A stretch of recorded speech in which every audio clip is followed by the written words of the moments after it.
हिमाचल के किसी भी एग्ज़ाम की आप तैयारी कर रहे हो तो ये क्लासेस आपके लिए इंपॉर्टेंट रहेंगी। पेड क्लासेस आपको फ्री ऑफ कॉस्ट मिल रही हैं, तो अच्छे से इनको फॉलो करिए। बाकी कोई भी डाउट्स, क्वेरीज, क्वेश्चंस हों तो आप हमें व्हाट्सएप कर सकते हैं। पिछले वीडियो में जो क्वेश्चन आप सभी से पुट किया था उसका आंसर सबसे पहले आकांक्षा चौहान जी ने किया है। तो आकांक्षा जी, आप व्हाट्सएप करके मटेरियल जो है उसको प्राप्त कर लेना।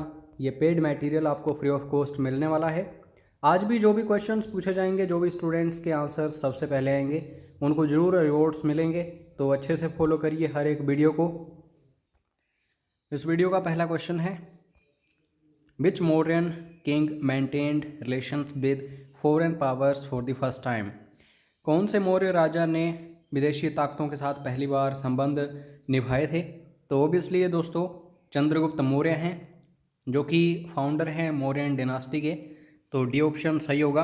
हर एक क्वेश्चन को खुद अटैम्प्ट किया करो वीडियो को पॉज करके, ताकि आपकी जो तैयारी है उसका आपको अंदाज़ा लग सके। The two important centres of Gupta sculpture were, Gupta मूर्तिकला के दो महत्वपूर्ण केंद्र थे। तो सही आंसर जो होगा दोस्तों, एक तो था मथुरा और दूसरा था सारनाथ। तो बी ऑप्शन सही होगा। Who among the following was not a celestial god in the Vedic period? और हाँ दोस्तों, हर एक क्वेश्चन को देखा करो, उसका टॉपिक निकाला करो बाहर। जैसे कि ये हमने क्वेश्चन पहला देखा तो इससे टॉपिक निकल के सामने आया मौर्यन डिनास्टी। उसके बाद ये जो क्वेश्चन हमने देखा तो इसमें गुप्त डिनास्टी हमें दिखाई दी। अब ये जो क्वेश्चन है इसमें वैदिक पीरियड, ऐसे टॉपिक्स फाइंड आउट करते हैं, फिर अच्छे से किसी बुक या फिर कहीं से भी उसके ऊपर अच्छे से स्टडी करते हैं, तो आसानी से ये क्वेश्चंस पक्के हो जाते हैं। बाकी पिछले 5 से 10 सालों के क्वेश्चंस आप ज़रूर करो, क्योंकि रिपीट होते हैं ज़्यादातर क्वेश्चंस। निम्न में से कौन सा वैदिक काल का दिव्य देवता नहीं था? तो सूर्य, ये तो आज भी पूजे जाते हैं। वरुण, वरुण भी इम्पोर्टेंट रहे हैं उस समय वैदिक पीरियड की जब हम बात करते हैं। इंद्र नहीं। तो सी ऑप्शन इसका बिल्कुल सही होगा। निक नेम जो भी होते हैं किसी भी किंग वगैरह के या रूलर के, उसको जरूर देखो। जैसे कि ये क्वेश्चन है, who is known in history as the dervish king? ये निक नेम है दोस्तों। जैसे हम बोलते हैं मदुराई कोंडा के नाम से कौन सा शासक मशहूर है वगैरह वगैरह, तो ऐसे ही दरवेश किंग के नाम से दोस्तों नसीरुद्दीन जो है फेमस था। तो इसका ए ऑप्शन बिल्कुल सही होगा। आप सभी के लिए क्वेश्चन मेरा यही है आज का, मदुराई कोंडा के नाम से किस शासक को जाना जाता था? जिस भी स्टूडेंट का सबसे पहले आंसर आएगा उसको free of cost paid material मिलेगा। नेक्स्ट क्वेश्चन है, the essence of Guru Nanak's ideas is to be found in the, यानी कि गुरु नानक के विचारों का सार किस में पाया जाता है? तो उनके जो भी विचार थे दोस्तों, ये हमें जपजी साहिब में देखने को मिलते हैं।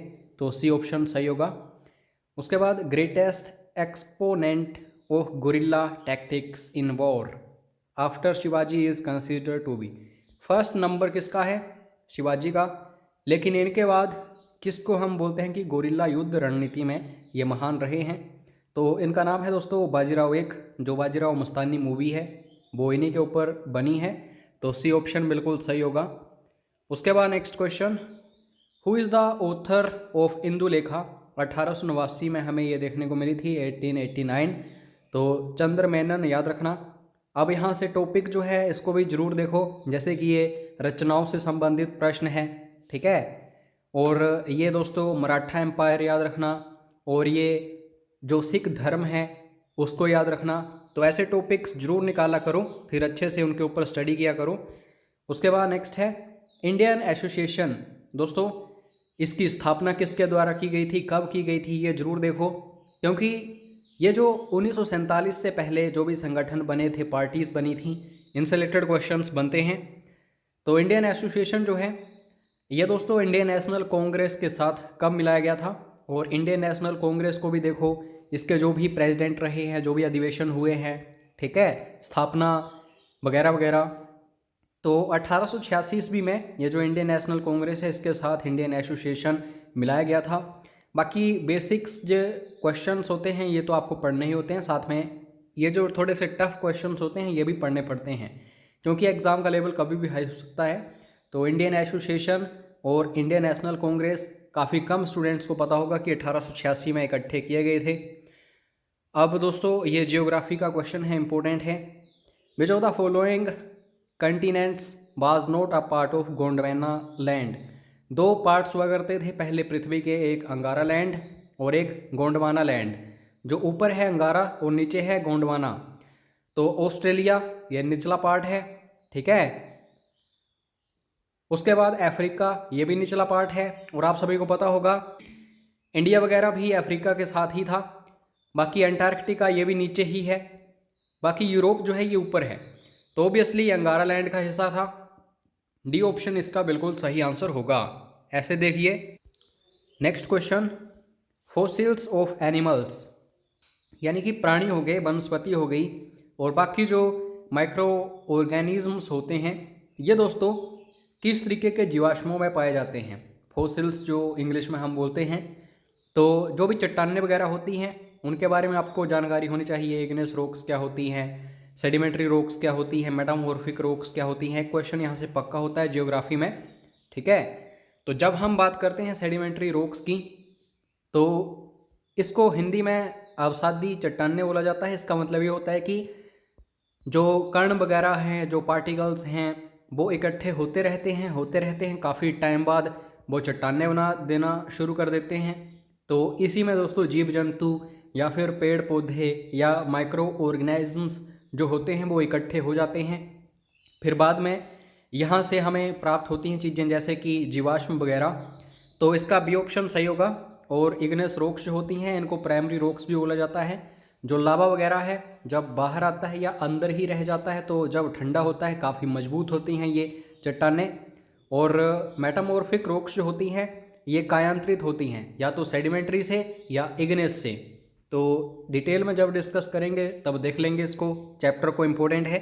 बाकी पेड क्रैश कोर्सेज जिन्होंने भी ज्वाइन किए हुए हैं उनको ये सारे के सारे वीडियोस मिल भी रहे हैं और इन फ्यूचर भी काफ़ी सारे मिलेंगे। तो अगर आप भी ज्वाइन करना चाहते हो तो व्हाट्सएप कर लेना।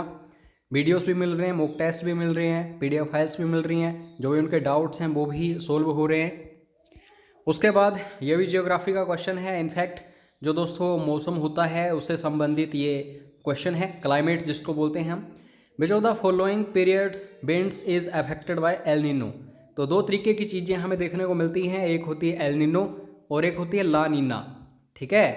एल नीनो जब आता है तो इंडिया में जो बरसात आती है वो थोड़ी सी लेट हो जाती है, क्योंकि ये जो एल नीनो है ये गर्म जलधारा है। जब आती है इंडिया की तरफ तो जो पानी है, जो जल वाष्प वगैरह हैं उन्हें ऊपर ले जाती है, फिर बारिश नहीं होती। लेकिन जब ला नीना आता है तो बारिश थोड़ी सी जल्दी आ जाती है, क्योंकि ये ठंडी जलधारा है। जब जल वाष्प के साथ ये मिलती है तो बारिश हो जाती है। तो ये चीज़ें आपको अच्छे से देखनी है। बाकी एक क्वेश्चन ग्रीन हाउस गैसेस जो होती हैं यहाँ से भी बनता है। Which of the following is not a green house gas. तो नाइट्रोजन है, कार्बन डाइऑक्साइड है, मीथेन है। तो ओबियसली नाइट्रोजन जो है दोस्तों ये पूरे पर्यावरण में सबसे ज़्यादा है, लगभग 78%। तो अगर इतनी ज़्यादा कोई भी पर्यावरण में गैस होगी तो काफ़ी हानिकारक होगी। तो ओबियसली ज़्यादा है, फिर भी हम अच्छे से जी पा रहे हैं, पेड़ पौधे हैं। तो नाइट्रोजन जो है एक ग्रीन हाउस गैस नहीं है। कार्बन डाइऑक्साइड की मात्रा जब बढ़ती है, मीथेन की, आर्गोन की वगैरह वगैरह, तो काफ़ी परेशानी होती है। तो वो सारी की सारी ग्रीन हाउस गैसेज हैं। ये क्वेश्चन दोस्तों आप सभी के लिए है, ठीक है। दो क्वेश्चन आज आपके लिए हैं। आपको कमेंट बॉक्स में इनके आंसर्स बताने हैं। जैसे ही नेक्स्ट वीडियो आएगा तो उसमें सब कुछ बता दिया जाएगा। पहला जो है दोस्तों सखलीन आइलैंड है। सखलीन आइलैंड जो है ये पार्ट है किस कंट्री का, ये आपको कमेंट करके बताना है, ठीक है। और दूसरा जो क्वेश्चन है इसमें दर्रा, ये जो दोस्तों पास होते हैं, दर्रे होते हैं, एक क्वेश्चन पक्का होता है। नाथुला पास जो है दोस्तों ये किस स्टेट में है, ये आपको पता होना चाहिए। तो इन दोनों के आंसर्स आपको कमेंट बॉक्स में अभी टाइप करने हैं। बाकी कोई भी आपका डाउट हो, कोई क्वेरी हो, कोई क्वेश्चन हो तो आप व्हाट्सएप कर सकते हैं। और जिस भी पर्टिकुलर सब्जेक्ट पर आपको वीडियोस चाहिए हों उनको कमेंट करके बताइए। किसी भी एग्ज़ाम के लिए पार्टिकुलर आपको वीडियोस चाहिए हो फ्री ऑफ कॉस्ट यूट्यूब पर, तो उन एग्ज़ाम्स का नाम कमेंट करिए, ठीक है। बाकी सब्सक्राइब करके बेल आइकन प्रेस कर लेना, ताकि जैसे हम इंपॉर्टेंट वीडियोस अपलोड करें आप सभी तक पहुंच जाएं। जय हिंद, जय हिमाचल।